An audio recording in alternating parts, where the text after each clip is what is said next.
अब कुछ खबरें शोबिस की रंगारंग दुनिया से आपको बताएं। लेजेंड अदाकार लहरी को शायकीन से बिछड़े 12 बरस बीत गए।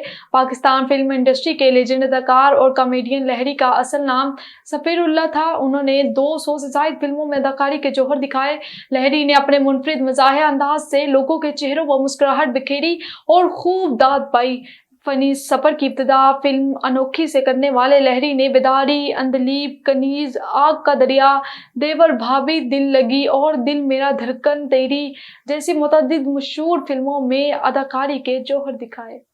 और एहलिया से बहुत मोहब्बत करता हूँ, फख्र से कहता हूँ, रन मुरीद हूँ। हाल ही में अदाकार अरसलान खान ने निजी टीवी के चैनल में एहलिया हिरा खान के हमरा बतौर मेहमान शिरकत की, जहां उन्होंने मुख्तलिफ मौज़ूआत पर खुल कर इजहार ख्याल किया। प्रोग्राम के दौरान मेज़बान की जानिब से सवाल किया गया, एहलिया की खिदमत करने और इनका ख्याल रखने के बाद मिलने वाले अलक़ाबात से मुतल्लिक क्या कहेंगे, जिस पर अदाकार ने खुद को रन मुरीद करार देते हुए सबकी तवज्जो हासिल कर ली।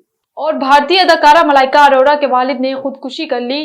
भारतीय मीडिया के मुताबिक मलाइका अरोड़ा के वालिद अनिल अरोड़ा ने 11 सितंबर बुध की सुबह मुंबई के इलाके बांद्रा में वाक़िया अपनी रहायशगाह की छत से छलांग लगाकर खुदकुशी कर ली। पुलिस ने जाए वकूआ पर पहुंचकर इमारत को घेरे में ले लिया, जबकि हुकाम अभी तक खुदकुशी के पीछे की मुमकिना वजूहात मालूम नहीं कर सके। जब मलाइका अरोड़ा के वालिद ने इंतहाई कदम उठाया तो उस वक्त अदाकारा घर में मौजूद नहीं थी।